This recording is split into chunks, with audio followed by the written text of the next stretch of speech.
it's another Thursday morning, and we're so happy to have you all once again. It's another exciting morning on urban gardening, on backyard farming, on agriculture, on even simple planting on a pot. Sabi sa akin ng mga nakaraang episode, paano wala naman kaming farm? Wala naman kaming lugar dahil nakatira kami sa apartment.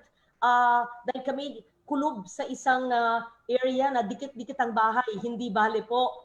Sa ating mga eksperto at advocates, at hindi eksperto o advocate, pero gusto mga matuto ngayon umaga, marami po tayong mga panauhin na sasama sa ating ayoko sabihin programa, Zoom meeting, naka-Facebook Live, sa tinatawag nating new norm. But actually, this new norm is actually the better normal. Ano ba ito? Promise, I will not talk too much kasi marami magsasalitang eksperto dyan. Sa bagong norm, sa panahon ngayon ng krisis, ng pandemic, maski po tapos na, sabihin natin, itong COVID-19, dapat magbago na ang ating pamamaraan, the way we think, the way we talk, the way we live, the way we feel things. Yung ating kinagawian na hindi nagtatanim, na palaging bumibili ng ano-ano man na kaya naman gawin, yung ating paggagamit ng plastic, yung ating pagtapon ng basura kung saan-saan, yung hindi paghihiwalay ng basura sa nabubulok at hindi nabubulok. Sonia Mendoza is with us again. And Sonia Mendoza is Mother Earth Foundation. Climate Change Commission, thank you for this collaboration with my office in the House of Representatives. Thank you to all my staff in the office of Deputy Speaker Lauren Legarda. Thank you to the Institute of Climate and Sustainable Cities, Red Constantino. Thank you to our climate leaders all over the Philippines and all over the world, Climate Reality Philippines, our partner, and the DENR as well, and the Department of Agriculture, and many of our friends are joining us here. Do I have to, okay, one by one. Joining us here, we have, do we have Dr. Crespo? I see you there, all the way in University of Antique. For those who don't know him yet, okay, maybe you'll be a Zoom star starting today, Dr. Crespo. Siya po ang presidente ng University of Antique, which is based in Sibalom in Antique, and there are 5 campuses na tinakal namin kahapon sa aming hearing to provide new packages for flexible learning, and I found out that only 2 out of the 5 campuses have free Wi-Fi. Dapat po 5 na. But that's another subject altogether. I hope you are planting in the 5 campuses, and we have a collaboration with the Department of Trade and Industry on bamboo planting, also with Edmanda. And that will be another subject in the future on what are the others we need to plant. Also joining us today is one of our consultants in the Climate Change Commission, is Attorney Paula Aberasturi, also here with us. Paula and Nicolo are those who are always planting, always working on the ground. They're down to earth. Ayan. Paula's there. She's so passionate. She's the girl and the grail. Yun ba your handle in Instagram? Yes. Yes. And you'll have a chance to all speak later. Ang dapat inuna ko, dahil pinakamalapit sa akin at yan ang aking alma mater, pero hindi naman to in the hierarchy of sino ang closest at sino ang pinaka-advocate, okay? Alam ba nyo na ang UP President ay hindi lang batikan na abogado, kung hindi ay talagang magaling na nagtatanim ng gulay na kinakain nila ni Professor o ni Attorney Gaby Concepcion. Sabi sa akin ni President Danny Con, siya daw ang sa gulay, at si Attorney Gaby ay sa bulaklak. Oh, hi, UP President Danny Concepcion and Professor Attorney Gaby. I hope you can show us your gumamela, Attorney Gaby. Show us, President Danny, how dark you are. Ako rin, nung Holy Week, maitim ako. Kaya lang ngayon, sa loob na ng bahay, pumuti na naman. Are you there with us? UP Professor, Yes, President Danny and Attorney Gaby, they live in the UP President's house and they've converted the big grounds into a gulayan. Dapat po gulayan sa bawat SUC, Dr. Crespo, gayahin niyo ang UP. And kasama na natin ang isang taga-UP, UP Professor Primo David. Para tayong Senate hearing. Are you still with DOST? Okay, Dr. CP David is with us. There I see Danny. No, you're not that dark. Sandali, Danny. Oh, President Danny. Okay. He used to be much fairer than me, so yes. Okay. Dark. Okay. Alam mo, next time, Gaby and Danny, para casual tayo, wag ng President Danny and Prof. Gaby. Kung pwede tayo, kung malakas lang internet, wag tayo sa mga kwarto na magagandang mga painting sa likod. Dapat tayo sa ating garden, sa ating farm, di ba? Okay, mag-schedule tayo ng Zoom meeting or Facebook Live, tabi ang halaman para hawak natin yung petchay. Oh, President Danny ha, pakita mo yung gulay mo. Pag wala kang props na gulay, hindi ka inalap. Magpakuha ka na ng gulay mo. O, petchay, kalabasa, kangkong, alugbati. O, tapos si Prof. Gaby, pakita naman ng gumamela mo. Maganda raw ang mga tanim mong gumamela. Ayan. So we also have with us Dr. Carlos David. Are you here also with us? Very good. He's the chair of the National Panel of Experts of the Climate Change Commission. Okay, are you there? Nagtatanim. Aside from being an expert, and I know that you were in DOST, we even had programs with Dr. Carlos Primo David when I was in the Senate during Senate hearings on how we can use yung mga gulay para sa mga ginagawang mga noodles ng DOST na binibigay sa ating mga DepEd schools. I hope you're still doing that, Dr. David. Yung ating mga tinatanim na malunggay ay ginagawang malunggay noodles. Okay. Kasama natin mamaya mga bagets, hindi lang mga kabatch namin ni President Danny. Diba? At saka ni Dr. Crespo. We have millennials with us. We have Carlo Sumaoang is Sumaoang. Okay. The founder of Manila Growkits. Wow. At saka yung Ragsak family. Kasi ang importante, yung mga family farm, makita natin kung paano nagtatanim sa mga backyard sa ating maliliit na mga farms. Pero hindi naman maliit yung kanyang 3 hectares. Malaki nga yun. We have a chef. Kasi importante, itong mga gulay na ito, alam natin paano iluto. Pero maganda nga, hilaw na lang eh. Sasabihin ng ating Chef Jam Melchor. Slow food. Tayo ba lahat ang gusto natin slow food? Ako slow food. Matagal na akong slow food advocate. In fact, if I will recall, through the Department of Tourism before, through Secretary Berna, Romulo Puyat, and Paula knows this, I funded a slow food exhibition here in the Philippines through the DOT, through funding in the DOT. So we have the youth network of slow food. Ayan, sana ang millennials gaya ni Jam at ni Carlo will also encourage everybody to plant. And I went to Kai Farms long ago when they were just starting. Nag-yoga pa kami with Karla Delgado. She has really evolved to be a very credible and passionate advocate, an earth leader, as we call it. And she will tell us more about permaculture, about organic farming, about agroecology, and about permaculture. Do we have Karla already with us? And we have Misa-Crisostomo, an eco-entrepreneur and owner of Ritual. You know, I follow Ritual just like Kai Farms on Instagram. I've always wanted to know more about Ritual kasi gusto ko yung kanilang ginagawa. Na una, ecological. Pangalawa, bulk.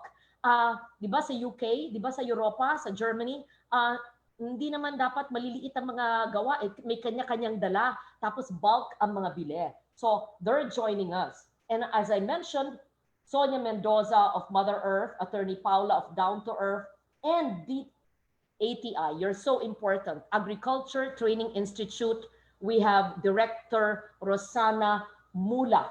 Have I mentioned everyone here today? If I missed on someone, I'm sorry because I would rather not wear my glasses. Okay, so let's start first with the University of the Philippines. Okay. University of Antique, maghintay muna ha. Let's see what UP is doing.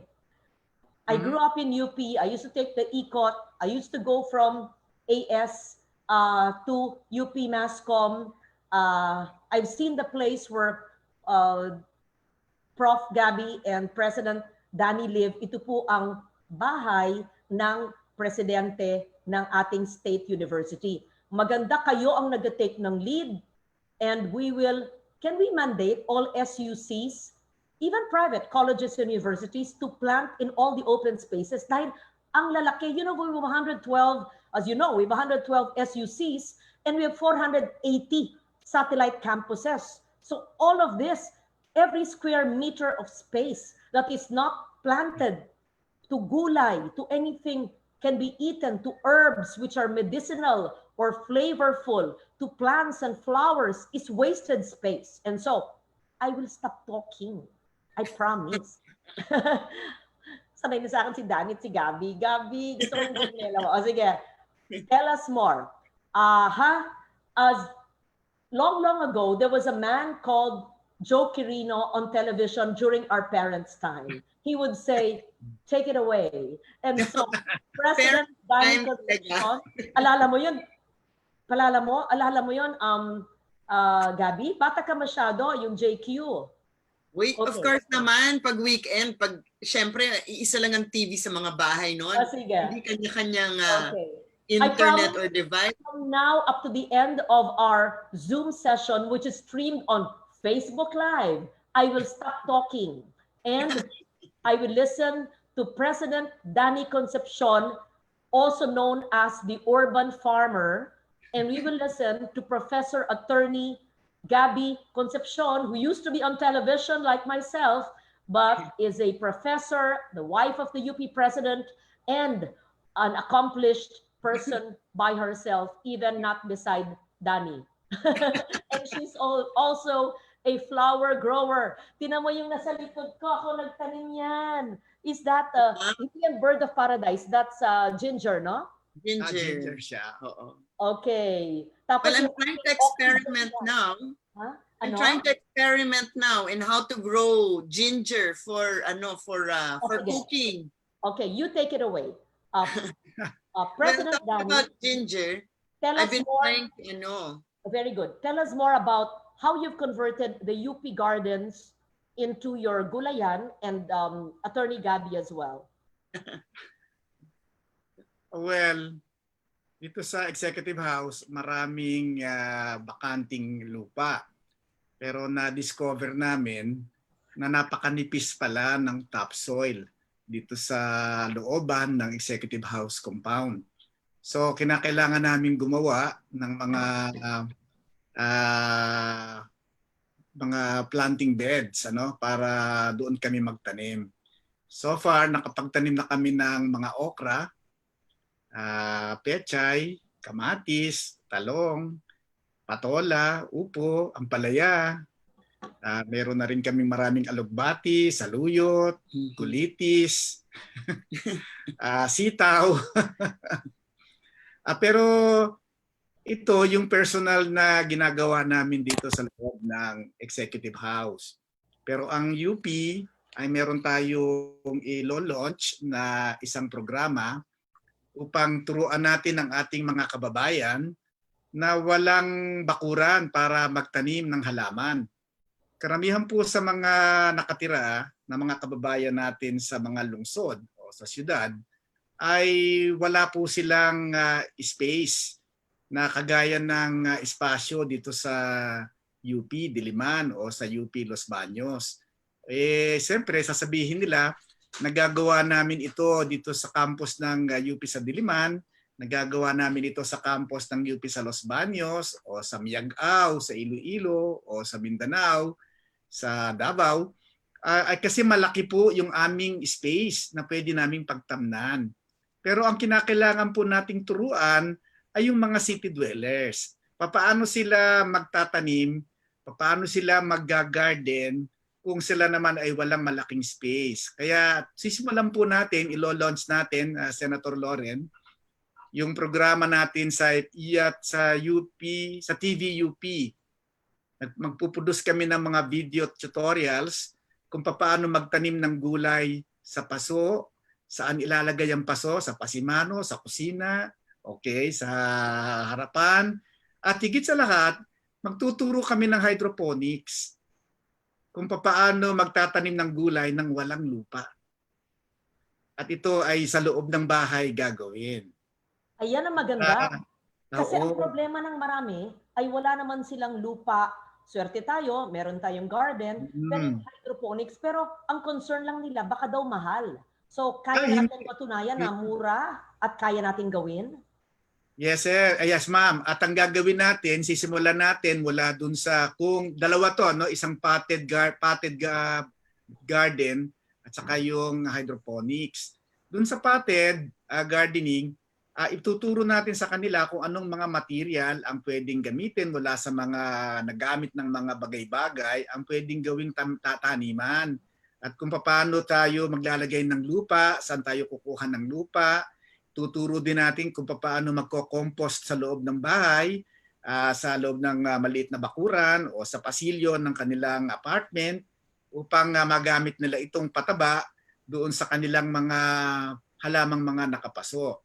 At sapagkat ito ay nasa loob ng kanilang mga bakuran at kakainin natin yung mga itinatanim, ay magtuturo din tayo ng paraan ng paggamit ng halimbawa ng mga fertilizers na hindi makakasama doon sa halaman o sa ating mga katawan pag kinain natin ng gulay. Magtuturo din tayo ng paraan upang hindi dumapo at kainin ng insekto ang mga halaman, ang mga gulay na itatanim natin nang hindi tayo gagamit ng insecticide. Okay, maraming paraan ang Los Baños na nadiskubre para maiwasan na kainin ng mga insekto ang ating mga halaman. Yun naman pangalawa, yung hydroponics naman, ituturo din natin kung anong mga plastic, ang mga bagay na itatapon na sana ay magagamit pa natin, i-recycle natin, garapon, balde, maituturo natin sa kanilang lahat ito. Hindi kinakailangang bumili ng hiwalay na o separate na material, particular na material para tayo ay magkaroon ng potted garden o hydroponics garden sa ating mga bahay, bakuran o lugar. Very good. Kailan magiging available yan, President Danny? At saka sana online, sana naka-Facebook permanente o naka-YouTube para accessible lahat ng mga learning materials na sinasabi mo. Una, yung organic fertilizer. Alam natin, galing naman yan sa food waste, galing naman yan sa mga dry leaves at twigs, di ba? Yan ay parte ng Republic Act 9003, yung Ecological Solid Waste Management. So I'm sure alam ng UP Los Baños yan at pwede nilang ituro gaya ng tinuturo namin ni Sonia Mendoza sa mga barangay, sa mga LGU. Tapos yung sinasabi mong hydroponics, hindi ko pa nasubukan yan. Magandang subukan yan na hindi lang magtatanim sa lupa, kundi maski walang lupa.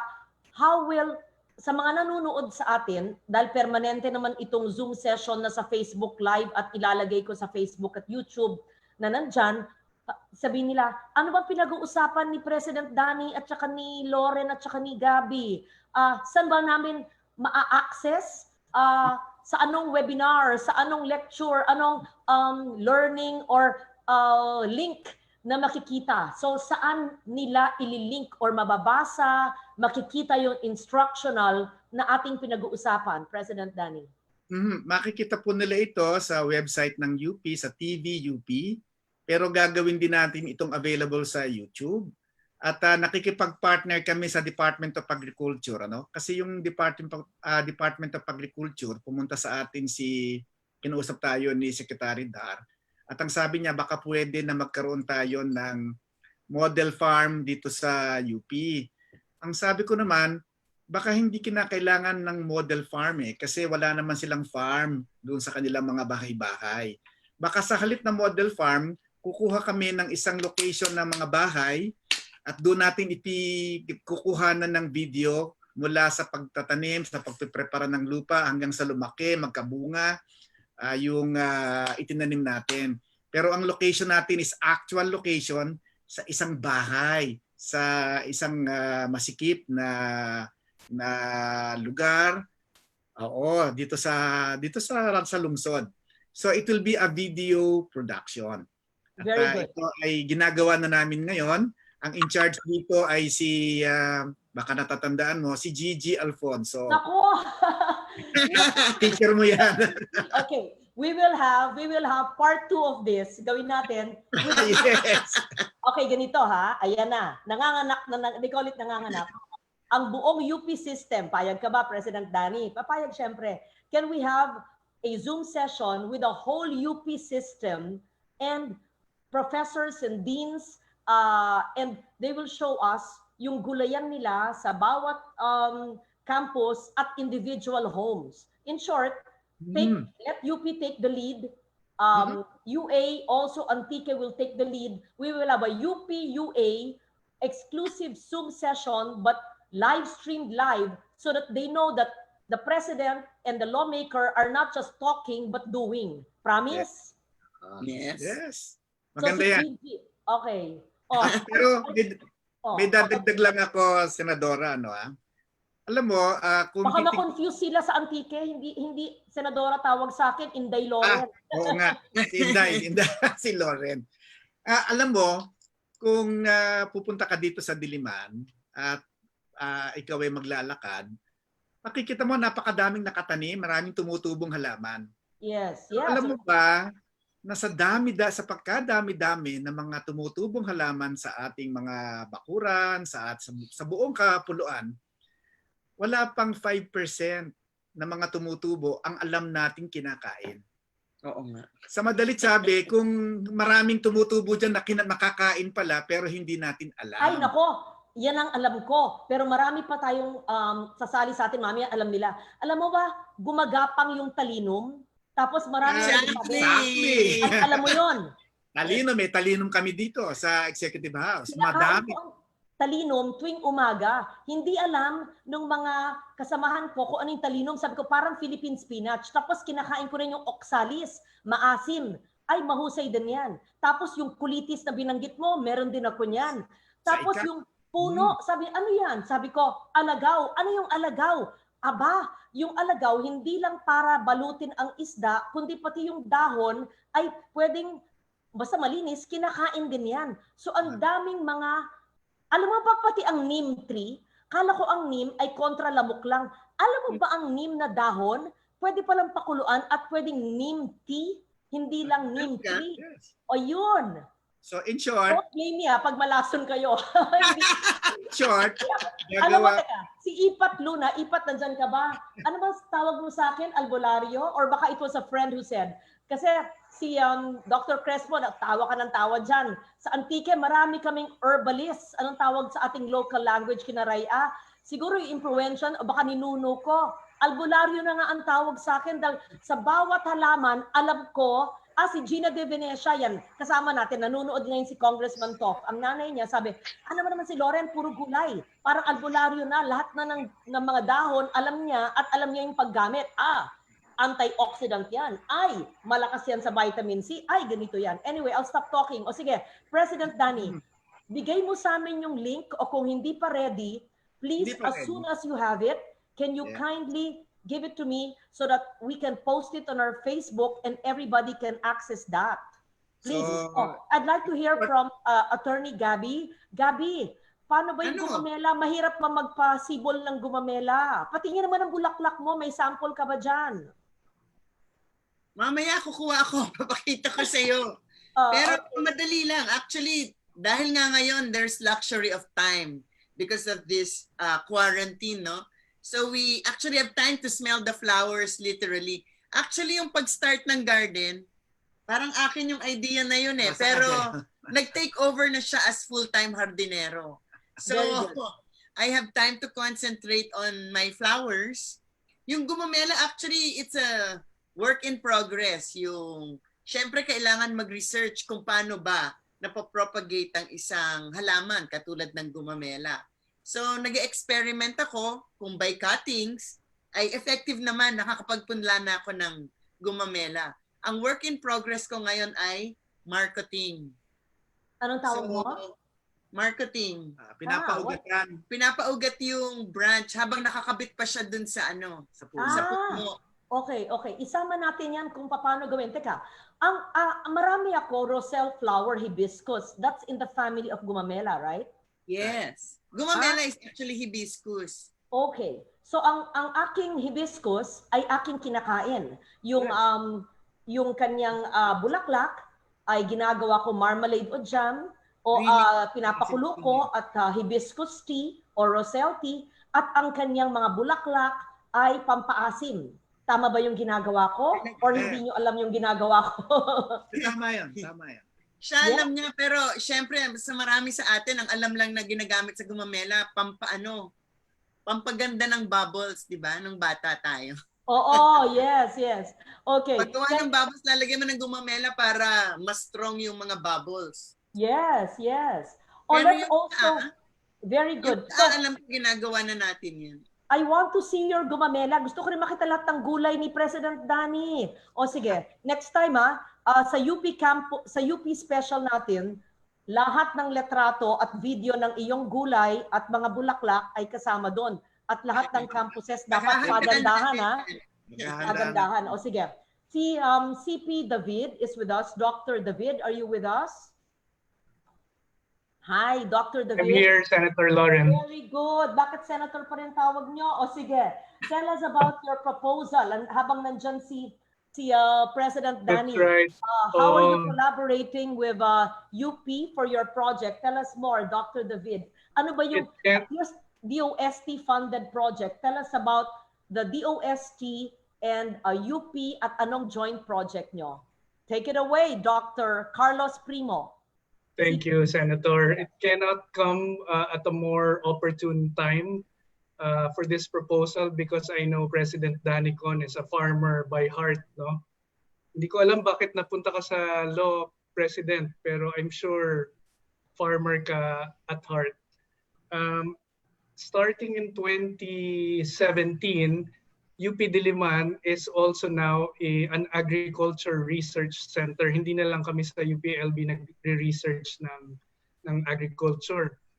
We established what is called as the Smart Plant Production in Controlled Environment Center. It's actually a building being constructed in UP-Diliman where all the hydroponic experiments are being conducted. And if we can just go back or go forward in our presentation, there are 3 levels of urban farming. One is backyard or community farming, which we are promoting. Of course, this is limited to space that is within our property. The second one is commercial, more often than not hydroponic farming. May limitations din sa space. But this is gaining ground, as you will find out from our speakers later on. And then the third level of urban farming is what we call as vertical farming. And the demo farms for vertical farming are actually in UP campus, Senator Lauren. Since, sayang nagka-lockdown lang, but since last year, I actually produce all the lettuce that's needed in our local cafe in UP campus, yung Chocolate Kiss Cafe, where I deliver 1 kilo of lettuce every day. Sometimes pag may sobra, dinadalang ko si President Danicon sa office niya nung lettuce that we produce. No? Next slide, please. My point is that urban farming should not only be confined in our own backyards. We can make this even bigger. And if we look at Metro Manila, of course, it's highly urbanized, but there's still pockets of land where there's still open space where we can do massive urban gardening, urban farming. And I put this slide in front of you. These pockets are in BGC, so private property na yan, we can't do anything about it. But a big part is still the Navy Command. And if we can talk to them, they're open spaces that are not being used for any particular purpose. We should be utilizing that for farms. Then there are 3 small circles, no? Pockets of land where there's idle lands in Camp Aguinaldo, in Wakwak, And Barangay Mauay in Mandaluyong is actually where the mental health hospital is located. Malaki rin yung open space niyan. To me, it's almost a crime, Senator Lauren, if we have idle lands within Metro Manila that we're not utilizing, lalo na if it's a government-owned property. The largest... I'm glad you mentioned that because we have the Forest Garden Act, which is pending in Congress, but we already finished the committee report with the Agriculture Chair, Kong Mark and Verga, and it would mandate forest, every garden, open space to be an edible garden, edible forest. Every square meter. Continue. Continue. By far the largest open area in Metro Manila is the uppermost circle in the picture in front of you, which is the UP Diliman campus. Next slide, please. Zooming into UP Diliman, we will still see areas that are still not yet developed. They're still waiting for development, either for buildings or for whatever purpose. And I measured, I counted all these open areas. We have at least 25 hectares of land area in UP campus. And this excludes parks and the sunken garden, by the way, if you're familiar with the UP campus. Yes. Those are not included because we use them as parks and open spaces. What I'm talking about are these land areas that are still not yet developed, and there's 25 hectares. So the proposal to Danicon that I sent was to make UP campus as a major food production area. This is beyond backyard gardening. We want to produce our own food. And the purpose of producing our own food, next slide please, connects to, next slide please, connects to a lot of, a lot of it connects back to climate change, for example, during times of calamities, flooding, and pandemics, and so on and so forth. No, we want our food to be within our reach. We want our food to be, we want to know where our food is coming from, to know that it's fresh and free of pesticides and so on and so forth. Yes. No? Now that you've identified the 25 hectares, President Danny, are you still with us? Have you already inked the agreement between the Climate Change Commission, where you are with the National Panel of Experts, and the DOST, where you're also connected, and the land is available, and the willingness of President Danicon? In short, can we, if the agreement is not yet inked, can we ink it now on this session, and then let's start it today, tomorrow? Is there any impediment for us to plant gulay in all these 25 hectares, President Danny? We are still studying how to do it. Kasi baka ayaw nating maulit yung nangyari sa isang farm na nagtanim ng gulay dyan sa harapan. Naging agrarian problem yun eh. Nung natapos ang kanilang kontrata, yung mga pinasok nilang mga trabahador, ayaw nang umalis kasi ang sabi nila ay mga mga agricultural workers sila. So pinag-aaralan natin ito. Yes, Tingnan natin kung ano ang proseso, kung sino ang gagawa, kung sino magtatanim, nang hindi dumami ang problema natin. Yes. Pero yung dalawang malaking space, pagpasok mo sa University Avenue, yung dalawang magkabila, parks land, parehong park yan. So i-develop natin sila as parks. So hindi pa, only a small portion of those two parcels of land will be available for food production kasi kinakailangan ding may tanim yung park.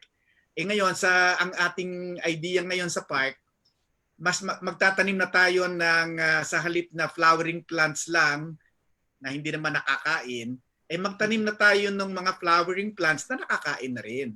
Okay, so ang tawag natin dyan is edible garden. Yes, edible garden. Exactly. So, sa 25 hectares na yan, tignan natin kung ano ang allowable legally, and then let's develop it, plant. Anyway, gobyerno naman hindi naman private sector ang kamowa ninyo. That's going to be DOST, ang proposal ni Dr. David. So perhaps, maybe in the next few months, we can already have samples of pockets in UP that has started into hydroponics, into these edible gardens or forest gardens in whatever way we want. Let's go from another state university, my alma mater, to my other state university, one of my favorite, the University of Antique. You have 5 campuses. I've not visited you recently because of the lockdown in Manila, Dr. Crespo. Dapat nagtatanim na kayo, ha? Ang dami kong binibigay na tulong sa inyo. Yes, can you show UP what Antique is doing? Okay, take it away, Dr. Crespo. Ang laki ng lupa nyo, ha? Okay. Yeah, thank you very much, Deputy Speaker Inday Loren, and thank you for inviting me in this conversation. Hello, President Danny, kamusta kayo dyan? Kamusta? Nice meeting you here, virtual. Yes, actually, Deputy Speaker Inday Loren, what President Danny is doing, ginagawa ko din kasi sa President Cottage din ng University of Antique, I also grow vegetables. I also grow vegetable. The last time we talked about this, remember, that was, I believe, April yon. You showed me about the vegetable that you're growing in your home. And sabi ko din sa'yo, nagtatanim din ako. And Deputy Speaker, ito na po yung mga vegetable namin dito sa University of Antique main campus sa Sibalom, which is also replicated. Now, which is also replicated in other campuses, 5 campuses. Very good. Antique. Sibalom, this is Sibalom campus. Okay. Yeah, this is actually Sibalom campus. Mayroon tayong lettuce, pichay, okra. This time ang ginamit natin diyan is container gardening kasi sa main campus 12 hectares siya, so hindi masyadong spacious yung University of Antique main campus sa Sibalom. Next picture please, no, sa ibang picture natin sa mga vegetables natin gulayan. We also grow actually at the back of my cottage. Sa cottage ko yan, Deputy Speaker. May mga okra tayo dyan, malunggay, marami. In fact, I am also very happy to tell you that ang mga construction worker natin dito na nagsistay sa University of Antique, because we have some construction, diyan sila kumukuha ng gulay. And I told them, wala kayong pagkain, kuha kayo sa vegetables natin. Dapat lahat ng mga stay-in, lahat ng mga in-house sa university, libre na ang kanilang tinatanim. Oo. Yes. In fact, kanina nga lang yung dalawang nagtatrabaho doon. Sir, pwede ba kami hingi ng talong dito? Sabi ko, yes, you can. So, yun. They are actually now niluluto na yung mga vegetables natin, no? Sa ibang campuses din, next slide please. Yung mga students din natin, kasi may mga students din na tayo dito sa university, particularly yung ROTC natin, sinabihan ko din sila, may space sa likod ng ng tahanan ninyo. Why not plant vegetables? So ito na yung garden ng ROTC students natin. So marami din silang vegetables diyan. So sa ibang campuses, ganun din, no? Malawak yung lupa natin. Sa UA Hamtic campus, sa Gintas Hamtic, mayroon tayong 42 hectares. Yung sa San Remeo natin na site, Deputy Speaker, mayroon tayong 113 hectares. At saka may plano doon ng University of Antique. Yung Tibiao campus natin naman, malawak yun, 16 hectares. Yung Libertad at saka Kaluya, medyo ang space, hindi ganong malawak. But of course, they're also into container gardening. And gusto ko din sabihin sa'yo na yung Hamtic campus natin, which is actually the niche, ang niche program ng Hamtic campus natin, ay agriculture. They have introduced edible landscaping doon sa UA Hamtic campus. In fact, isang extension project na ginawa ng UA Hamtic natin sa Barangay Gintas din ay yung pag-come up ng edible landscaping. At saka yung sinabi ni President Danilo, yung inventory at saka collection ng indigenous food species natin, ginagawa din yan, Ma'am Loren, ng mga taga-UA Hamtic campus natin. In fact, yung campus director natin, nagsabi nga sa akin, Sir, ginagawa na namin dito, marami tayong mga plants, mga herbs, na akala nila hindi kinakain. Kaya nagsinabi mo din, kinakain pala. And so they will be coming up with a book about that one. No? And we also have one project now, one collaboration. Kaso lang nga naudlot because of the COVID with the Central Philippine State University And because they have perfected up technology on vermicomposting, and I already have inked a collaboration with the president, Moraca of the CPSU, Central Philippine State University, that is in Negros, and we will make sure na sa lahat ng campuses ng University of Antique mag-vermicomposting. Dr. Crespo, can we please make sure that all the 5 campuses of the University of Antique and President Danny Con, can we make sure that all the campuses of UP actually implement strictly Republic Act 9003 or the Ecological Solid Waste Management Act of 2001, where segregation at source, recycling, and composting must be institutionalized in every building, in every home, so that we have material recovery facility kung saan yung bote, lata, plastic, and we will have our own compost pit where we throw our food waste and we put our dry leaves and twigs. And that is the reason why we have Sonia Mendoza, a very dear friend who shares our advocacy on segregation and ecological solid waste, to react to what UP has shown, to what Dr. David of the OST, and to what University of Antique has shown. We have Sonia Mendoza, so that she would show how barangays can have a compost pit, how we can actually have community food gardens, and share with us some of the composting methods. I hope that Sonia is with us so that we will see how households, dapat po ang office nyo ha, Dr. Crespo, ang basurahan 3 ha, iba po yung papel, iba po yung food waste, iba po yung bote, plastic, lata, iba po yung pang-4 pala, yung latak o residual waste. President Danny ha, pati bahay nyo dyan ha. Okay, Sonia, are you with us? Can you explain to us more my law of 2001? If you are with us, our partner is Mother Earth Foundation. Magandang umaga po sa lahat. Ready si Sonia. Very good. Hi, good morning. Morning, Inday Loren. So, urban gardening is the way to go at this time of the pandemic and at all times. The basic thing to do is to follow our Ecological Solid Waste Management Act, the law principally authored by Inday Loren. And the basic mandate of this is source segregation. So we have to segregate food waste from the other wastes, the one for recycling and the household hazardous and special waste and the residual waste. This is to establish the integrity of the compost that will be produced from food and other organic waste. So ang basic po ng urban gardening and all gardening is really segregation of the waste. Gamitin ang food waste for composting. The food waste provides the nitrogen for the compost, and the other organic waste like dried leaves, cartons, wood shavings, cut grass will provide the carbon much needed by the soil.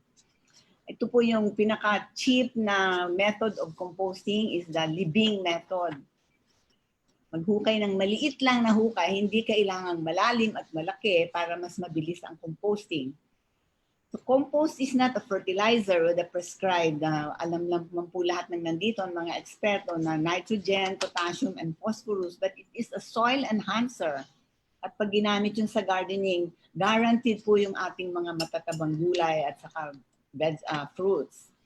Avoid using chemical fertilizers and pesticides kasi it will deplete the soil nutrients. Tapos pesticides po, nakakalason pa yan. Compost will restore the topsoil or humus of the soil. Sabi nga nila, wala na tayong sense of humus. Yung topsoil po natin nawala na kasi because of using chemical fertilizers.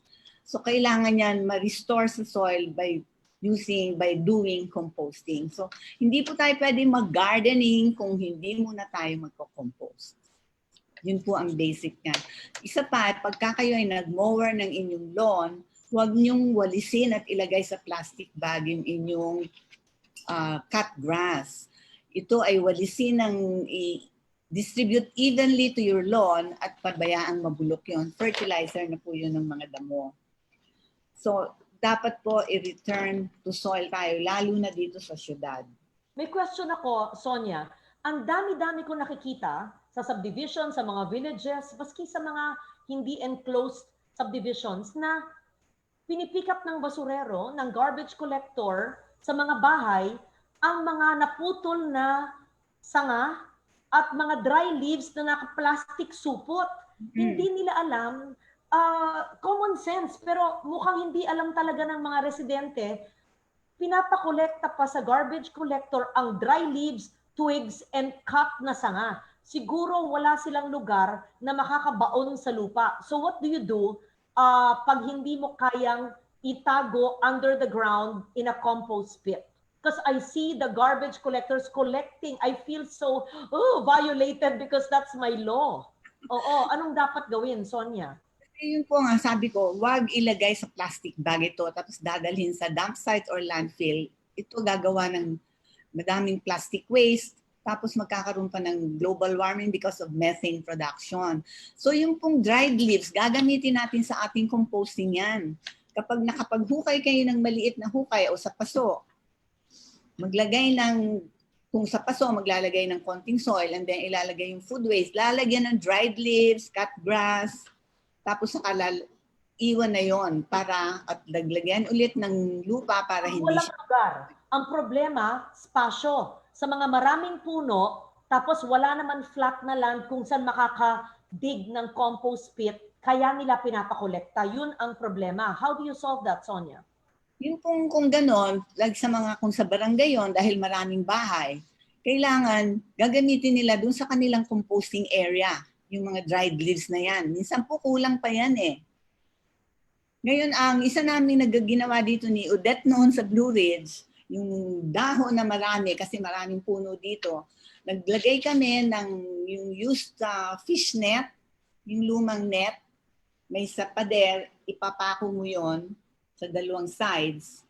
Tapos lahat ng dahon na nalalaglag, ilagay mo sa loob nito.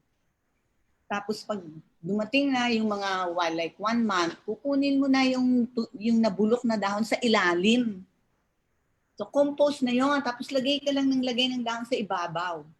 Pakituruan sa mga hindi pa marunong mag-composting na i-implement yung batas natin. Ilang araw, linggo o buwan sa pagtapon mo ng dry leaves, food waste, twigs, sa compost pit o yung binaon mo sa lupa para gamitin. Yan. Isang araw, isang linggo, isang buwan. Siguro kung merong mga twigs, medyo matagal yon. So yun, ihihiwalay natin yon. Yung dried leaves, kung kasama ng food waste, siguro mahigit 1 buwan. Malalaman mo yon kung compost na yun kapag hinalo mo at wala ng amoy at napakaitim na nung lupa. Yun na yung compost. Okay. Marami rin nagtatanong, pwede bang isama dito ang tissue waste?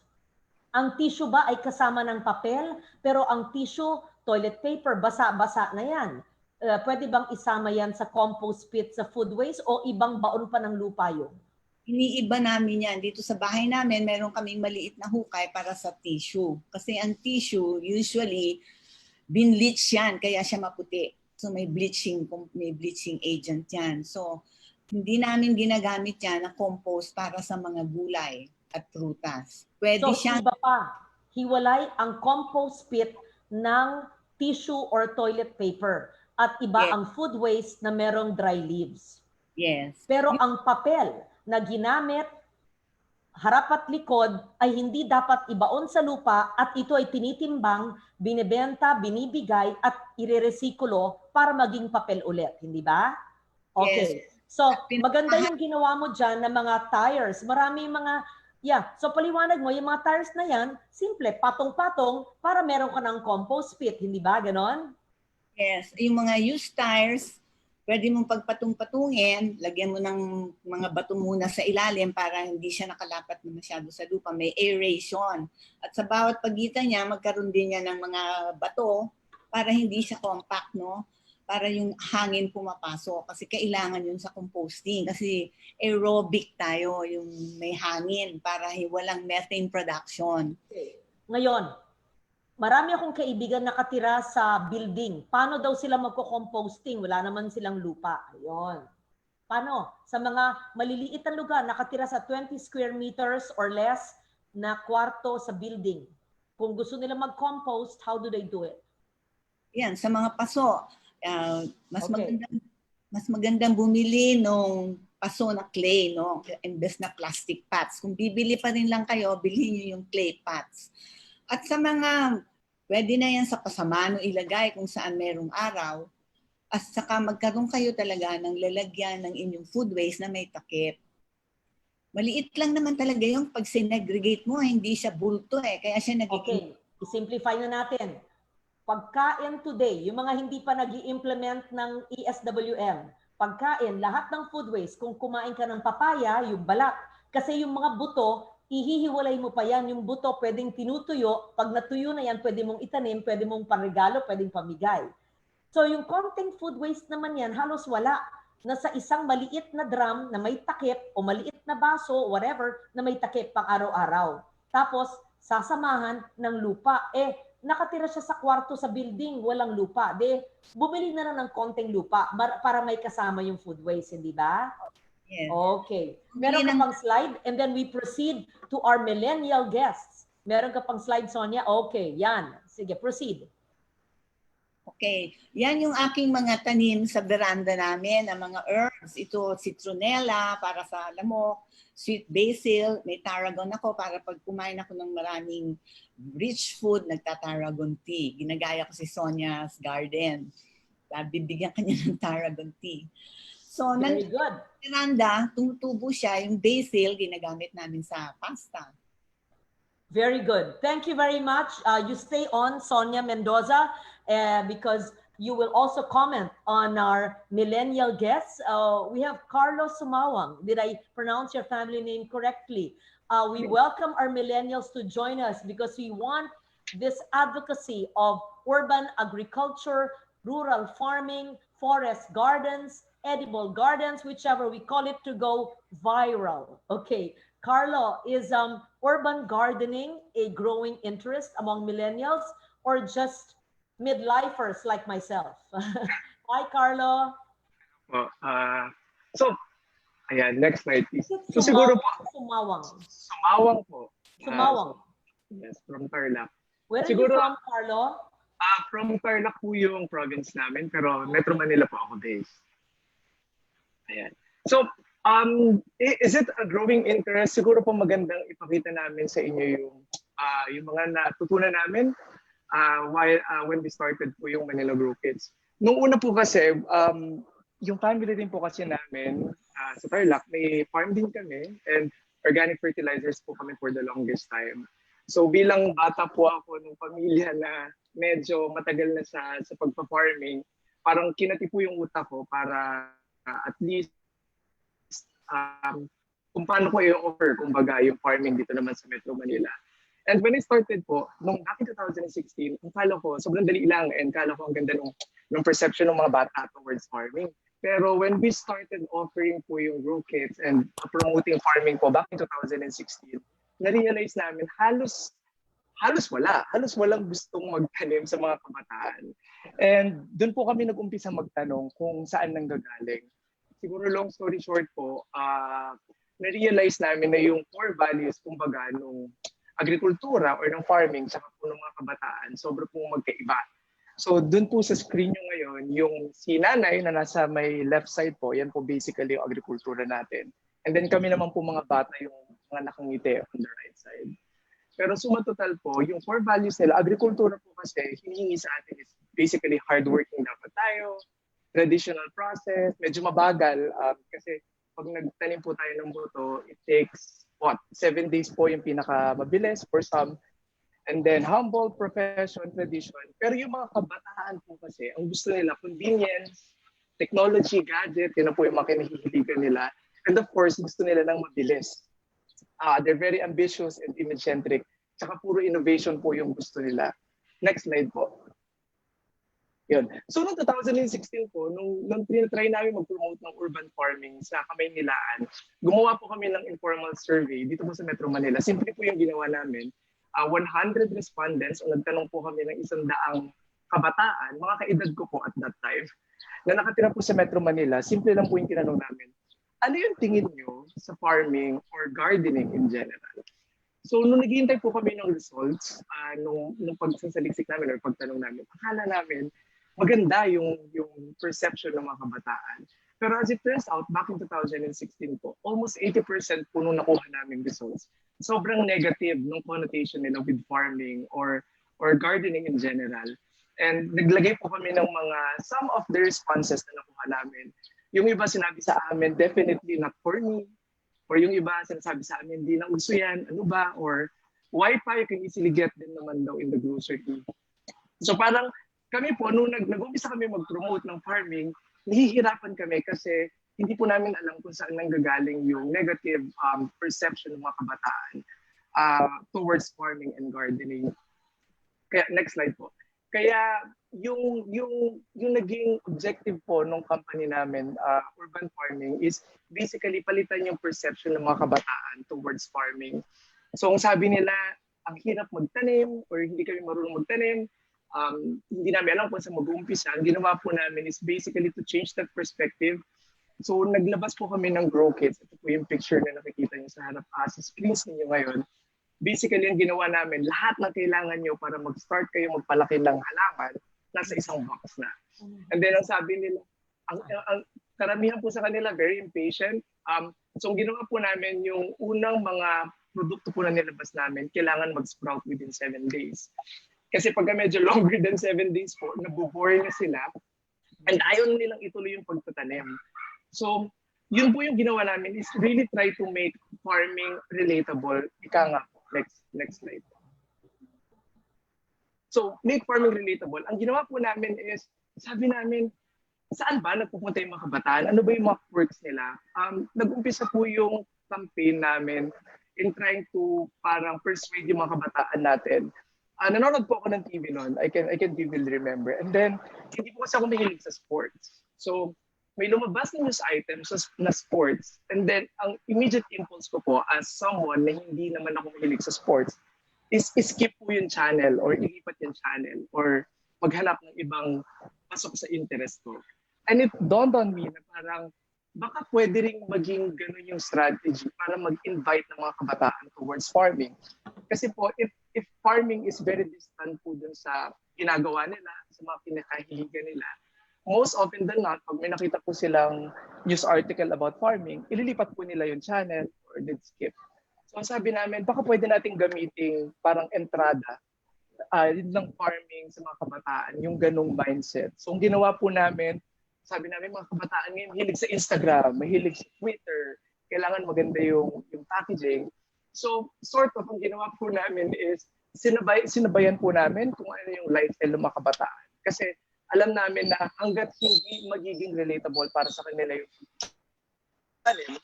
is they'd skip or hindi nila papansinin yung mga nakikita nila. So yung pictures po na nasa slides, so ginawa po namin, sabi namin kailangan maganda yung packaging. So yung packaging po ng mga Growkits namin is parang sort of pang Instagram kasi yun po yung magiget ng attention nila. And malinaw po sa amin yun na once na nahawakan nila yung box namin, medyo may chance na kami na mahila sila towards farming. Kasi not unless hawakan nila kami, pansinin nila kami, or itry nila kami, never nilang may experience for themselves yung farming. So some of the pictures, yung boxes po, and then naglalabas din kami ng mga special edition kits pagka Valentine's Day, para lang at least kada life parang season or kada merong something na nangyari sa buhay ng kabataan, nandun po kami. So instead, nag-promote po kami ng Valentine's, I think 2 years ago, na instead na bulaklak ang ibigay mo sa mga partner mo, bakit hindi mo bigyan ng Growkit? Sila yung magpalaki ng bulaklak nila. Yung Growkit mo, ganun din ba yung Growkit ng DA? Namimigay din ang ATI ng DA, they're with us now, ng BA kit, yung Growkit. So ang Growkit mo, meron ka mga buto, di ba? May buto po siya, may seeds, may soil na rin po siya. Soil. Manual po. Do you sell it? Do you give it away? We sell it po. Currently, dito po sa Metro Manila, and then nung una po parang gift item lang namin siya binibigay. Okay. Parang paregalo. Pero well, we are giving away Growkits from DA. I am giving away seeds na aking dinadry. I think Pablo is also with us, gives away seeds and seedlings as well. Help us, Carlo, to make farming, as you say, relatable to the millennials. I don't agree lang with one thing you said na hindi uso yan. Usong-uso yan. kuya, yun nga po, Deputy Speaker, yun yung conception na gusto talaga namin tanggalin sa utak ng mga kabataan. Yun po is parang 4 years ago. Pero sobrang saya po namin kasi dun sa little effort and katulad po ng mga farmers na kasama ko po ngayon dito, talagang naiinganyo ng mga kabataan to start. Alam mo, importante kung paano natin gawing uso, ay mag-partner tayo. Una, paintindi natin na mas mura pag ikaw ay nag-grow ng sarili mong kinakain. Pangalawa, pag yung mga tinatanim natin ay may silbi sa atin. Kaya do you have another slide? We will go now to a chef who will tell us how the plants that we plant can actually be used for our food. Carlo, I'd like to see all your slides, but if you've shown your slides, we will go now to a chef. Carlo, are you there? Napakita mo na yung mga slides mo? May isang slide na lang. I think yes, isang can you slide na lang show po it, yun. please? I like the plant at your back. What is that, Carlo? Ito po ba? Yung malaki. Likwala po yun. Mo? Likwala po. Mga indoor plants po. Mahilig din po ako sa indoor plants. Oo. Ano yan? Yan ba yung fig? Yung ficus? Apo. Fig po itong medyo malaki rin dito sa gilid ko. Okay. Ayan. Transition from my story to our story and their story. Okay, very good. So, bali, ang ginawa po namin, so, naglabas kami ng Growkit and then ang ginawa namin, collaborate. So, sabi namin, mga kabataan ngayong hilig sa gym. So, nakikipag-partner po kami ngayon to different brands, katulad ng mga gym, mga yoga. Kasi alam po namin na talagang nandun yung mga kabataan and not unless makita nila yung value dun sa mundong ginagalawan nila. Mas maraming chance kami talaga na ma-invite sila. And last po, siguro to answer po yung question nyo kanina, Deputy Speaker, kung nagiging patok na ba sa mga kabataan, the answer is yes. We're very happy to say na after so many years na nag-push kami in inviting people to farm, ang dami na po ngayon ng mga first-time na growers na talagang tinutuloy-tuloy nila yung pagtatanim nila. So nagpapakita na po ako ng mga ibang pictures. Yan po yung mga tinanim nila. Can I see, you have more pictures of young ones now? Or we will have one show dedicated to growers younger than 40 years old. Oh, marami na po yan. Sonia Mendoza and Ipat Luna and then the others and maybe me. I cannot, but I will host it, but I will not talk. We will. You all stay on because we have a chef with us. Okay, join us. Melchor is with the Slow Food Youth movement, and tell us more. Of course, I know the slow food, but tell us what activities you're doing and how are we making urban gardening, edible gardens a part of everyday life? How do we convince people to go slow food? Chef Jam. Hi, Deputy Speaker. Thank you for the opportunity. Hindi ako sanay natawag Deputy Speaker. Anyway. Oo nga po eh. Okay. Go, Chef Jam.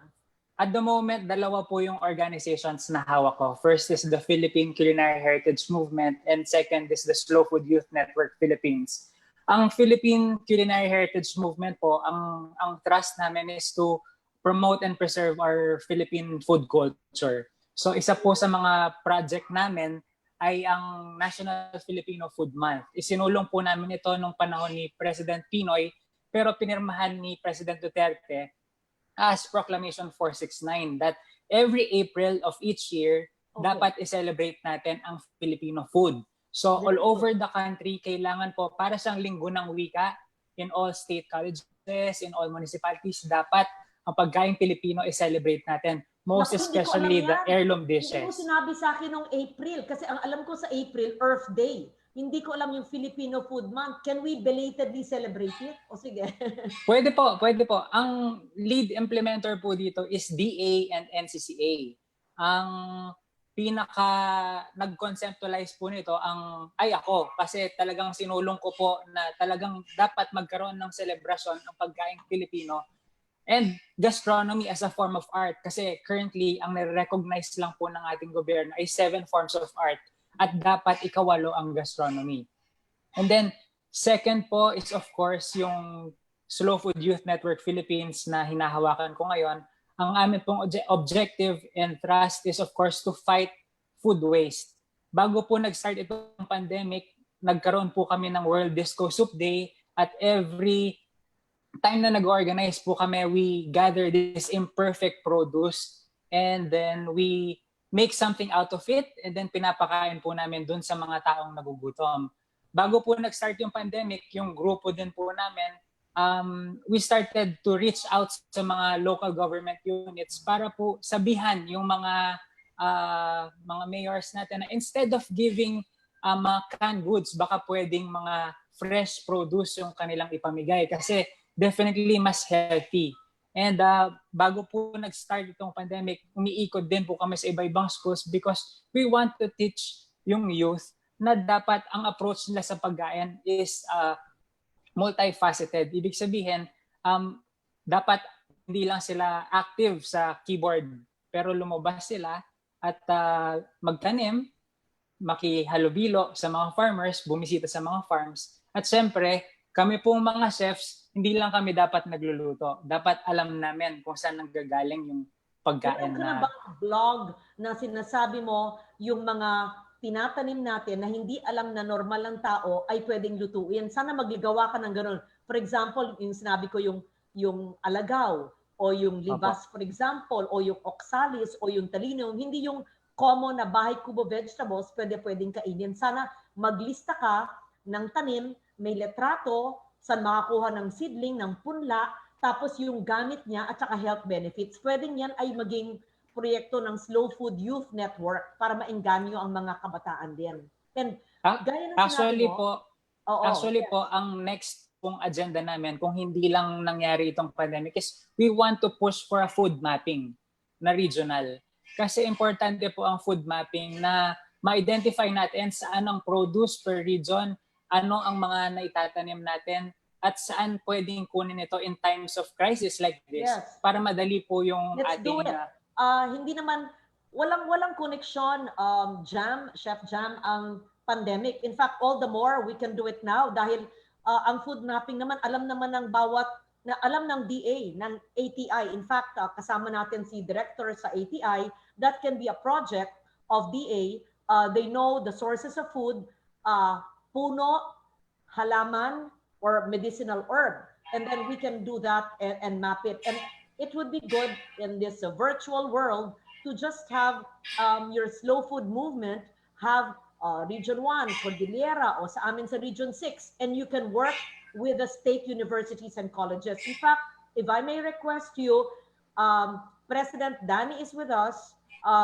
We have President Crespo of UA. Can you pilot your food mapping with my province of Antique, which is my whole district? So after this, you may contact, and I will link you along with my office, Dr. Crespo, so that we see how a state university with 5 campuses in Antique in Region 6 can do food mapping by having the list of trees, plants, vegetables, herbs, and flowers, which are also edible. I will link you with our provincial agriculturist and with the UA, with President Crespo. And I hope that Dr. Carlo David can do that as a project of DOST as well. And we have Director Rosella of the DAATI, and we have President Danny as well. So food mapping is very important because as a heritage culinary expert, as a chef like you, and somebody like me who's so much into archiving, just like I've done mapping of all our protected areas, and I legislated the expanded integrated protected areas, or INIPAS. Attorney Ipat Luna, say something about it. You know that I also mapped biodiversity in our country. So you are correct. That can be a project of the youth. Do I hear a yes from President Danny that the University of the Philippines system can partner with the slow food movement?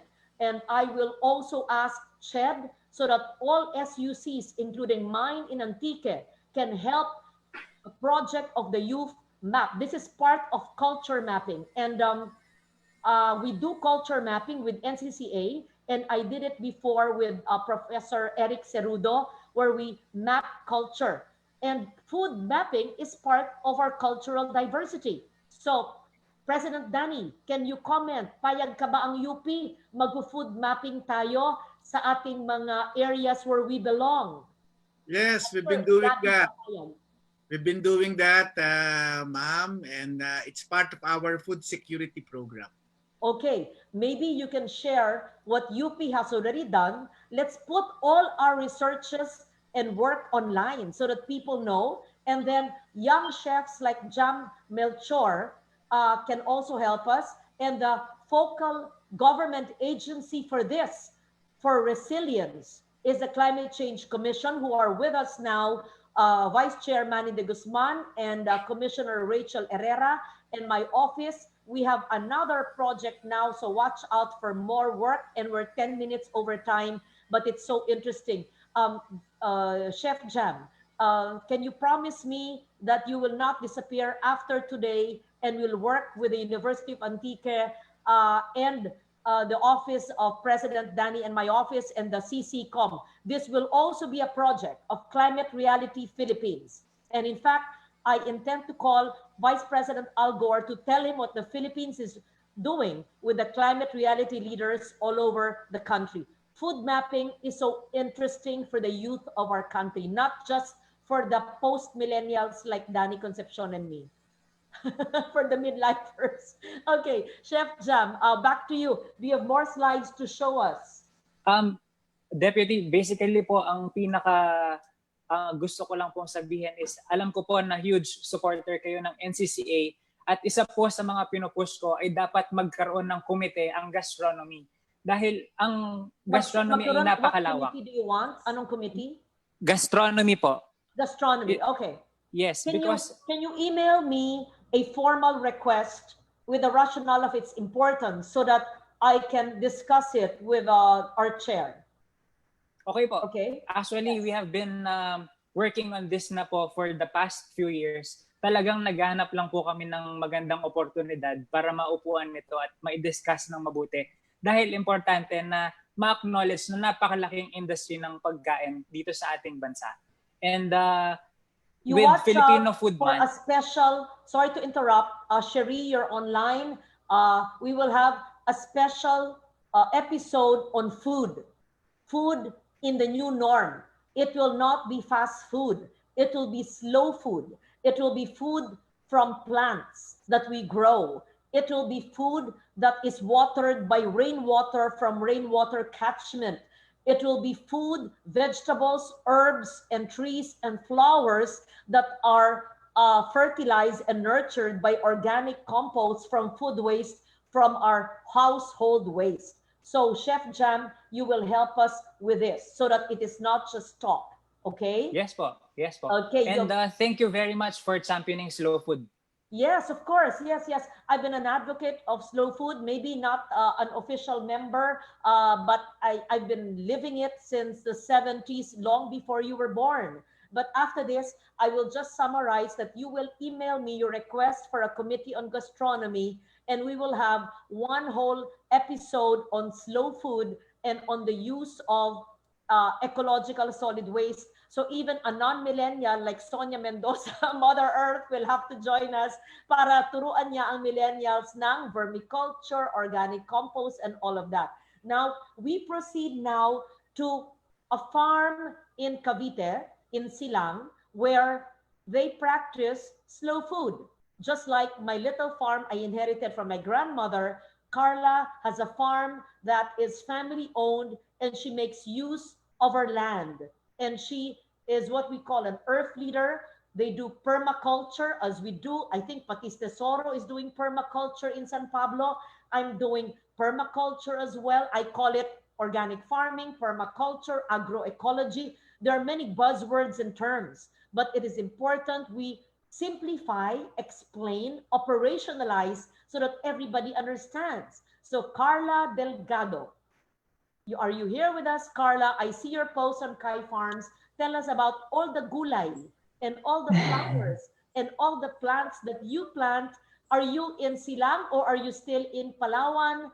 And we have our slow food chef, Melchor. Do you know him? Because you're one of the active members, advocates of slow food. Karla and Yes. talk to each other. Yes, we do. We're friends and we collaborate and we support each other. Right now, Senator Lauren or Deputy Speaker Lauren, I am not in Silang Cavite and Kai Farms, but during this lockdown, I am in Palawan. I am in a permaculture farm by the sea in Palawan. And I think that is something that I can bring to today's webinar, the benefits of living in a place like this. I feel that a permaculture by the sea is actually a really good model for the Philippines to follow, because we have protein from fish from the sea that you can only, the slow food way is only getting what you need just for that day. And continue. Yes, Karla, are you with us? Karla, did we lose you? Are you online? She's in Palawan. Karla was talking about saving Tao seeds. Philippines. Yes. Continue. Okay. So here I have been saving seeds during the lockdown, and I would like to use my time today to share a little bit about why, the top 3 reasons on why we should save seeds. So number 1 is seeds are wealth. As we know, anybody can save seeds. And currently in the Philippines, most farms don't save their own seeds. Most farms buy seeds. So by saving our own seeds and knowing how to do this, farms will be able to save cash in their farming operations. So we highly encourage seed saving. And together with a group called Global Seed Savers, we've been teaching seed school in Kai Farms. So in this photo, you'll see seed packets. Those are seeds that we've been saving over many, many seasons in Kai Farms. We have heirloom seeds. We have open pollinated for non-farmers. That just means natural seeds. They are non-hybrid. They are non-GMO, and they're organic. They're chemical free. So it's a rarity in the Philippines to find seeds that are not sprayed with fungicide. Most seeds in the Philippines are sprayed with fungicide. Also, currently, and this figure comes from Slow Food International and Terra Madre. Terra Madre is the global network of sustainable food communities of slow food. They share that 63% of seeds, of the world's supply of seeds, is controlled by 4 multinational companies. And these same 4 companies also control 70% of chemical fertilizers and chemical pesticides and GMO. So there's a very big connection, and that's why this is called seed sovereignty. And this is our wealth. We just have to learn how to save and store properly. And I would like to recommend a resource called Global Seed Savers. They are our partners in Seed School. If you go on their Facebook, you will access 4 classes where they teach the technical aspects of seed saving, how to save the best seeds, and how to harvest those seeds, and how to store those seeds properly so you can do it in a chemical-free way that gives you the best quality seeds for free. Would you be willing to do a 1 whole hour on save seeding and seed exchange? Because yes, I'm a seed saver. Long before I learned that many people do it, my help and my friends found me kind of strange that I would be so upset when they would throw the seeds up to the small seeds of the papaya and the roselle or hibiscus flower seeds, mango seeds, the chico seeds, the seeds of sampalok and everything else. So I would be so happy to share my seed experience since I was very young, and people found me strange, but I'm glad it's a movement now, and there are people similar to me that I didn't realize also did the seed exchange. Ipat Luna and I exchanged seeds, and my friends found me, kind of different from all of them. But continue, Carla. Yeah. Okay. Thank you for that, Senator Lauren. So as we speak, I am facing seeds that I have been saving here. I ate some avocados the other day. So I have avocado seeds. I also see my malunggay seeds. And I also see these seeds of a wild fruit called, it has many names, but one of the names is called a kurambot. And it kurambot, and it tastes, it's very small. I don't have like a live one here. I just have the seed, but it tastes like passion fruit, pineapple, and mango rolled in one. So I would like to encourage the Slow Food Youth Network and chefs to start growing this beautiful fruit that I never got to taste until this lockdown and this I time have to get one seed and try to plant that. Is it kurambot? Kurambot. Okay. So it's also like it sounds like rambutan a little bit, but okay. On the Kai Farms Instagram, which is Kai Farms PH, there's a post about this fruit, and many people from different parts of the Philippines commented on the name of this fruit in different parts of our country. So I can send you that seed, Lauren, so you can. Okay, you teach me how to plant that seed, where to plant it, how to plant it. Very good. It's actually wild, so it's very resilient, and it's just gonna grow anywhere. It's a vine, so it needs to climb. So find a place for it to climb. So I'll talk a little bit about food security. Seeds equals food security. As you've already, and previous speakers on your webinar today have already said, the answer to food security is not industrial farming, industrial agriculture. The answer to food security is families and households planting food in their backyards, in pots, in whatever space that they can manage. Because by doing that, there's less transport, there's less plastic waste.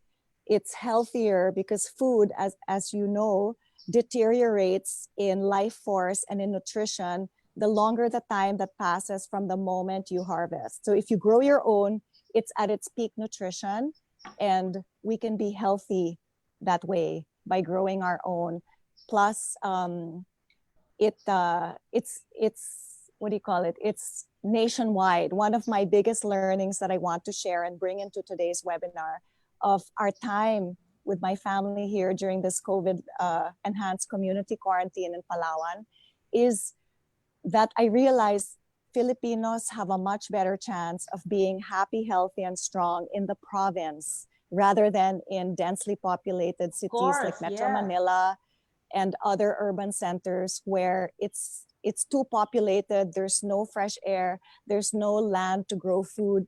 People live very close together, and it's not good for human health to live in a place like that. It's not good for mental, emotional, or physical well-being. So I would like to encourage those who perhaps have roots in the province to consider going back to your roots and create learning opportunities and earning opportunities for Filipinos in the province so we can grow our own food in the province. Like what we've been doing here in this permaculture farm in Palawan is we've been growing locally, sourcing locally from small scale farms. Besides the ones growing here, the vegetables growing here, we've been sourcing from family farms nearby, and we've been sourcing fish from village fishermen also nearby who just fish in the area, and we've been eating local. So that's a nice segue to the third slide, which is that seeds equals biodiversity and gut health. And the reason I want to bring biodiversity into the equation is because, and I'd like to share another figure from Slow Food International, that 70% of our agricultural biodiversity has gone extinct. We have lost it in the last 70 years. And this is because in industrial agriculture, the companies choose seeds to plant based on what has the highest yield. And also, they choose the seed of the produce that travels well and that doesn't get bruised easily. But these two things have resulted in the loss of biodiversity of our food. So that's why it's important to save seeds. And lastly, connected. For those who are joining us on Facebook now, you don't have to buy your seeds. I will give you as many seeds as you want. So for all of this, I cannot read everyone's questions. Those who are watching from Antique, those who are from Quezon City, those who are from Metro Manila, those who are even texting me and here on Facebook, oh, from Valderrama, Antique, from, okay, we will give you seeds and we will also give DA kits, the DA kits that we gave. And in fact, as long as you don't sell it, okay, as long as you plant it, and I will give you as many seeds as you want. I have seeds for blue ternate, I have roselle seeds, I have seeds for almost every fruit. And we will do an episode on seeds with Karla and Chef Jam and many others, and focus on permaculture. Karla, I'd like you to show some more of your slides on seeds. We have seen 3 slides on saving seeds, and we segue and go to Misa-Crisostomo, who is also with us of Ritual. I actually have always followed Ritual and I like what they do. Karla, are you still with us? Yes, I am. Okay. Yeah, so I'd be happy to do your seed session with you and invite global seed savers. Very good. So simply put, Karla, what we eat, we just save the seed, we dry it, we don't throw it away. And that is part of ecological solid waste management, where we don't throw things, we make use of it. So whatever food waste we do, we use it for organic compost. Itabi po natin ang mga buto, itutuyo po natin, at yan ay papasibol natin para maging seedling, maging halaman, makain po natin. That is what we call resilience and sustainable living and resilient food systems. And another person who walks her talk is Misa-Crisostomo of Ritual. Are you with you? Are you with us, Misa-Crisostomo? And I'd like to ask down to earth Paula Aberasturi to join us after this to comment on Kai Farms, Carla Delgado and Misa-Crisostomo of Ritual. Hello. I've not met you in person, but it's like I know you because I follow Ritual. Thanks for following us. Yeah, can you hear me? I can see you. Yes. Are you in Metro Manila or is Ritual? I'd like to see. Please tell us, Bea, what is Ritual and why are you an ecological store and how can we interest viewers, the millennials, everybody to do what we all have been talking about? Ritual is basically we're focused on biocultural diversity. So when we're 10 years old, our shop is 10 years old, and back then we noticed that the stuff that was being sold doesn't really reflect the diversity of our country in terms of let's say sweeteners. There was only muscovado and white sugar that only comes from the sugarcane plant, but actually historically every region had its own sort of sweetener. Like there's nipa, coconut, all those things that basically are more localized. So we started to do it, and then we said, if we're gonna do a store, we don't want to use plastic. At the time I was working at an NGO and we were doing talks in barangays about solid waste also and organic farming. So we just put up a store and we said zero waste it's the how of our business, but it's not the what. We wanted to represent local products, heritage products, and start helping at least one farmer at a time. So we don't do like massive cooperatives. We try to do like one family farm at a time, and then when we increase our volume, then sometimes their neighbors, their cooperatives come in. So yeah, we do this, and we've done a pilot of it in a palenque, and it works. It works in a palenque setting because people want access to their most of the people in the province, and they want access to their regional products. Like some of them would come with a shot glass to buy sukang Iloco and drink it on the spot. So there's really, in Metro Manila, there's really parang naputol yung wisdom sa province kasi everyone moved to Manila. But when they move to Manila, they feel inferior. They feel like they're not modern enough. They feel like, they feel like their old provincial ways aren't going to be No, appreciated. But that's the right actually, way.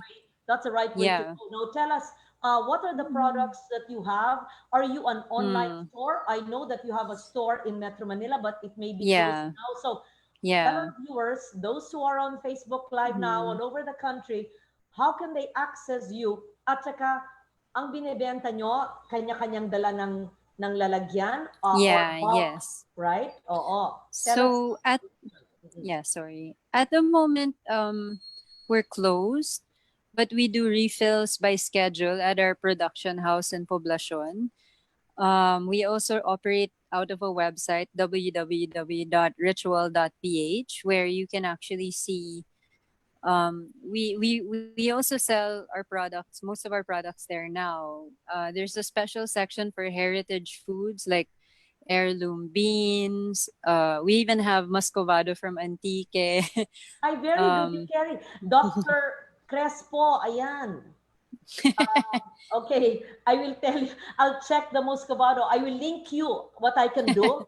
I can Sure. link to all our Muscovado producers and farmers of Antique for the Not just non-perishable items to muscovado. be sold. Oo. Yeah, we're also always looking for traditional products. Some like we go to the different areas. Sometimes we're able to like revive certain products, or like there's sometimes the communities don't feel like we would be interested in certain things, but we are always looking for traditional products, Do you have pictures or underutilized slides? crops. Do you have pictures or slides of your store?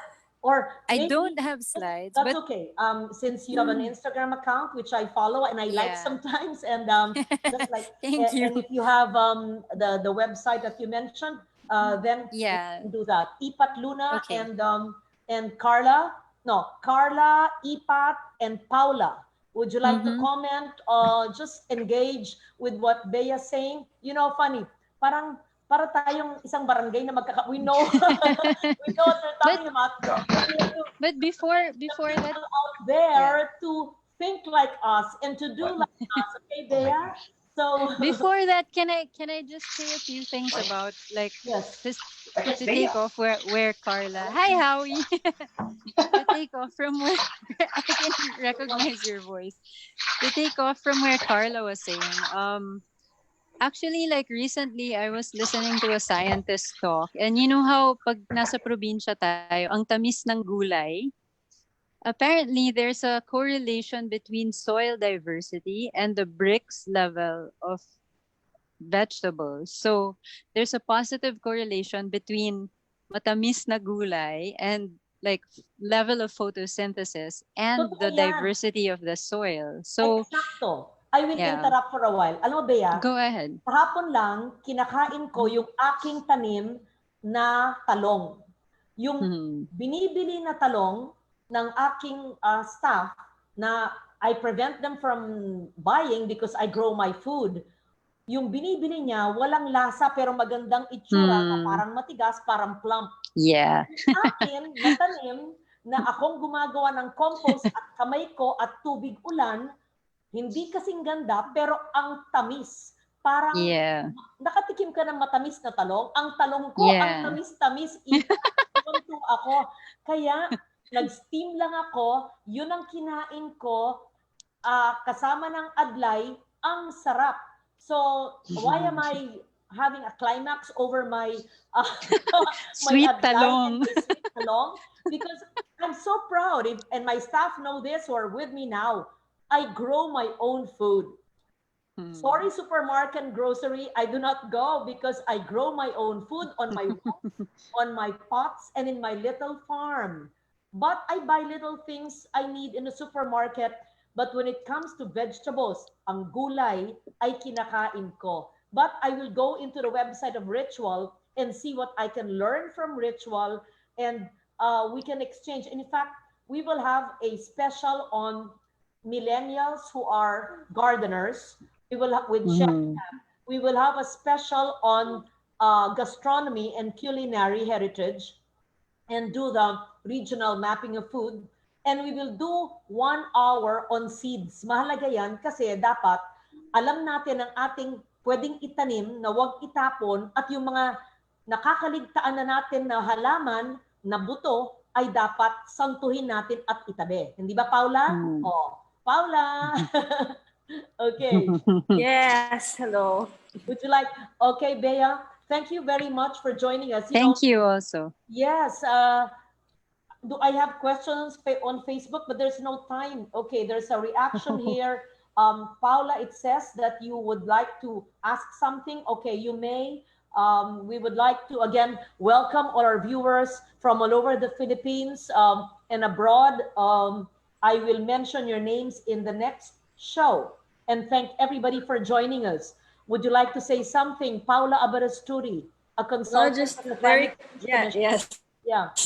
Just very quickly, I just wanted to say thank you to all the speakers, and all of them I met through Slow Food. And for me, they have been the examples of how we can slowly transition to this kind of life where it's a shorter value chain, we're growing food in the house, and also eating what is local. And Deputy Speaker, I wanted to say, I'm so amazed with your garden and how you're now growing your own food and also having your own seeds, because I remember maybe 4 years ago when you attended the urban gardening workshop, you were still just trying to learn, and then now I see all your produce and what you're doing. And that's amazing. Paula so and Nicolo anybody can do it as seminar well. in the Senate, di ba? Tinuruan mo yung mga staff ko dahil hindi naman lahat ay alam yung aking mga batas. And you actually operationalize what I wrote in my law and attended a lecture in Laguna near your home. And you were teaching me how to plant a forest garden, an edible garden in your home in Laguna. Sana you can show us and walk us through. Imagine, it's a small space, right? But you actually produce tons and tons of vegetables, right? Yes. So yes, how far you've come from that workshop, and then now you're already growing your own food and planting your own seeds. I don't buy so that just shows everybody else that you can do the same thing. Yes, because before I would just write the law. I would give speeches. I would write the law and debate. But I said, I better do it in my backyard. And it's not easy because you have to change the mindset of your cook and your people with you. And thank you, everyone, Slow Food people. Also, Attorney Ipat, I met her from Slow Food. You have to teach them. Even Sonia Mendoza knows this. She had to come to my house to teach everybody to segregate garbage because they still don't follow. My law is 19 years. It's not easy to follow. But yes, Paula, so next time, we should not be indoors. Papakita mo yung mga tinatanim mo. Papakita rin ni Ritual ang kanyang mga binebenta. Papakita rin ni Karla ang kanyang mga buto at mga halaman. At papakita ni Sonia ang kanyang 4 o 5 na trash bin, okay? So that we don't sit. At papakita ni Chef Carlo ang kanyang mga masasarap na pagkain. Si Chef Jam. At papakita ni Carlo ang mga millennial na urban gardener. At papakita ni President Danny ang kanyang mga gulayan sa UP Garden. At papakita ni Dr. David ang mga tinatanim din sa proyekto ng DOST. So, I'm 40 minutes over time because this is just a 1 hour, but it's so interesting. So, thank you to all of you for being shouting. People say, why is she always shouting? Because I'm always excited. This is a Stories for a Better Normal. It's a once a week, every Thursday at 10 in the morning on Zoom, but we're streamed on Facebook Live and we're uploaded on YouTube as well. So please, after this, share and share alike. so that many people will segregate, they will plant, they will do MRF and organic compost, and they can cook heritage cuisine, and they can do regional food mapping, and they can buy from Ritual, and they can save seeds like Kai Farms, and do many of the things that we do in our own small way. So thank you for being with us. Let us segregate garbage at source and do ecological solid waste management. Let us buy in bulk and never do sachets. Let us save our seeds and plant what we eat and try to grow our own food, no matter how small a place we live in. With that, I thank you all, and post on Facebook the seed that you've saved. And those on the Climate Change Commission Facebook and on my Facebook, ask for the seeds and I will provide. Baski ilan, 10, 20, 30, 100 of you, I will give you packets of seeds for free. We will give 10 grow kits from the Department of Agriculture. You were supposed to be with us. Where are you? ATI? Director Rosella is in an event, but I think she has a staff with her to say goodbye and to commit that we're giving away grow kits from DA. Are you still with us? If you're Yes, not, ma'am. Good morning. Oh, you're there. Very good. Yes. What do you call your kits? We gave the grow kits last week. We will give again, right? Because We call it how many can you give, DA? we call it the starter kits, ma'am. Ilan ang bigay? Mag-submit lang po sila ng request, ma'am. Included dun sa starter kits natin yung assorted seeds with 2 kilogram compost and soil, and then poly bag, seedling tray, and 25 pieces seedling. Okay. As to how many, ma'am, depende po sa request ng mga communities or depende sa request. O sige, 1,000 ang aking request. 1,000. O sige, sige. Okay. Yun, ma'am, kung kaya ng budget. Akong bahala. O sige, sige. Yes, So, sa mga nanonood sa atin sa Facebook, starter kit, grow kit, tanim. Yung mga gusto magtanim, okay? Pero, importante, Sheri, Tala, climate change, Beck, you monitor, yung mga binigyan natin ng starter kit, patingin ang kanilang tinanim, ha? Hindi to pwedeng ibenta, hindi pwedeng itago, dapat. So, mamonitor natin, kumbaga contact tracing, yung mga binigyan natin ay magtanim, dapat may umuusbong. So, thank you to all of you, Millennials, hindi puro midlifers ang dito. Kailangan millennials ang kasama natin, ha? Carlo at Jam. Yung mga bagets na kasama natin dito, mag-recruit kayo ng millennial dahil hindi ako naniniwala na ito'y hindi uso. Ito ay uso. Ayan! Yan ang winners of Urban Gardening Starter Kits. We gave away books and we're giving away my DRR manual. What is that? Disaster Risk Reduction, or what we call it, our disaster preparedness booklets.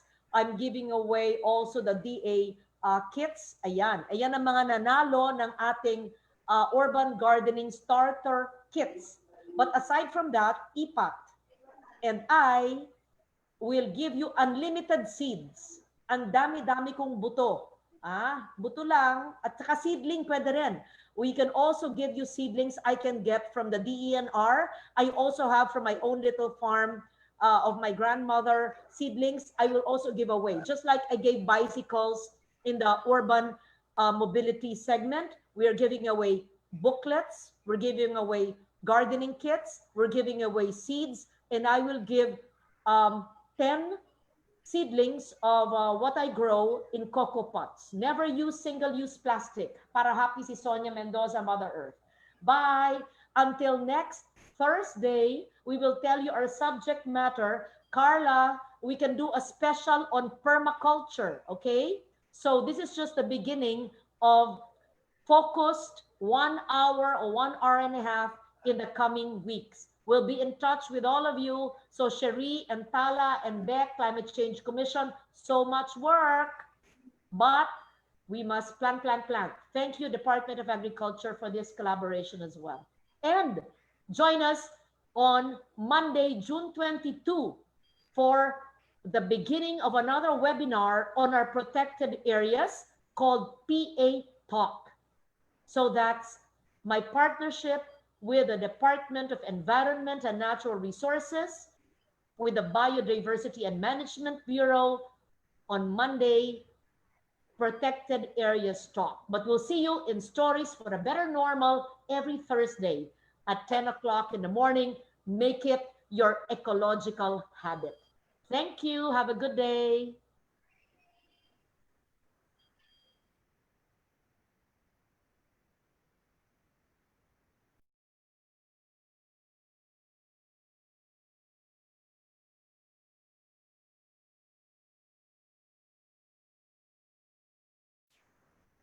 Cherie? Yes, ma'am.